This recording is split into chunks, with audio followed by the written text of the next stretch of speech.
ಪಾಪ ಎಣ್ಣೆ bottle free ಭಾಗ್ಯ ಕೊಡಿ ಅಂತ ಕ್ವಾರ್ಟರ್ ಮೇಲೇನು ಕೂಡ 50ರಿಂದ 60 ರೂಪಾಯಿ ಜಾಸ್ತಿ. ಅಶೋಕರೇ, ಬಡವರಿಗೆ ಹಿಂದೆ ಬಂಗಾರಪ್ಪ ಅವರೆಲ್ಲ ಇದ್ರು ಹಿಂದೆ ಅಲ್ಲಿ ಬೆಳಗಾವದಾಗ ಸ್ಟ್ರೈಕ್ ಮಾಡಿದ್ರು ಮದ್ಯಪಾನೀಯರು. ಮಾಡಿದ್ರ? ಅವ್ರನ್ನೂ ಸಮಾಜದಲ್ಲಿ ಗೌರವದಿಂದ ಕಾಣಬೇಕು, ನಂಬರ್ 1. ಹೀಗೆಲ್ಲ ಕೆಲವೊಂದು ಬೇಡಿಕೆ ಇದ್ದು, ಒಂದು ಪೆಗ್ ತೊಗೊಂಡ್ರೆ ಒಂದು ಶೇಂಗಾ ಇದನ್ನು ಫ್ರೀ ಕೊಡಬೇಕು. ಎಲ್ಲಾದರೂ ಒಳಚರಂಡಿಯಲ್ಲಿ ಬಿದ್ದರೆ ಗೌರವಯುತವಾಗಿ ಮನೆಗೆ ಬಿಡಬೇಕು. ಅವರು ಕಂಡೀಷನ್ ಇತ್ತು.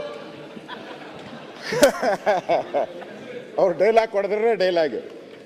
ಅಧ್ಯಕ್ಷರೇ, ನಾವು ಅವ್ರು ಹೇಳಿರೋದು ಅವತ್ತು ಹೇಳಿದ್ದಾರೆ, ಯತ್ನಾಳ್ ಅವರೇ ಅವರೊಂದು ಸ್ಟೇಟ್ಮೆಂಟ್ ಹೇಳಿದ್ದಾರೆ.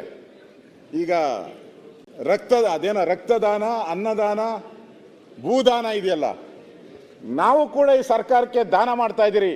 ನಮ್ಮಿಂದ ಈ ಸರ್ಕಾರ ಅಂದರೆ ನಾವು ಈ ಸರ್ಕಾರದ ದಾನಿಗಳು ಅಂತ ಹೇಳಿದ್ದಾರೆ ಅವರು.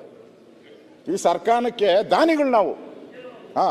ಹೆಂಗೆ ನಾವು ಬೇರೆ ಬೇರೆಯವರೆಲ್ಲ ದಾನ ಕೊಡ್ತಾರೆ ಈ ಸರ್ಕಾರ ನಡೆಯೋಕ್ಕೆ, ಹಂಗೆ ಇಲ್ಲ, ಸ್ಪೀಕರ್ದು ಇಲ್ಲ, ಅದರ ಲಿಸ್ಟಲ್ಲಿ ಇಲ್ಲ. ಚೆಕ್ ಮಾಡಿದ್ರೆ ಇಲ್ಲ, ಅವರು ಆ ಲಿಸ್ಟಲ್ಲಿ ಇಲ್ಲ. ರಾತ್ರಿ 7 ಗಂಟೆ ಮೇಲೆ ಲಿಸ್ಟಲ್ಲಿ ಇಲ್ಲ. ಅಂದರೆ ಅವರು ಕೂಡ ನಾವು ದಾನ ಮಾಡಿದಿರಿ, ಅಲ್ಲ, ನಾವು ಈ ಸರ್ಕಾರಕ್ಕೆ ದಾನ ಮಾಡಿದಿರಿ, ಈ ದಾನದಿಂದ ಈ ಸರ್ಕಾರ ನಡೀತಾ ಇದೆ. ನಮ್ಮ ಮೇಲೆ ತೆರಿಗೆ ಹಾಕಿದಿರಲ್ಲ, ದಾನ ಮಾಡೋರಿಗೆ ಅಶೋಕ್ ಅವರೇ ದಾನದ ತೆರಿಗೆ ಹೇಳಲ್ಲ.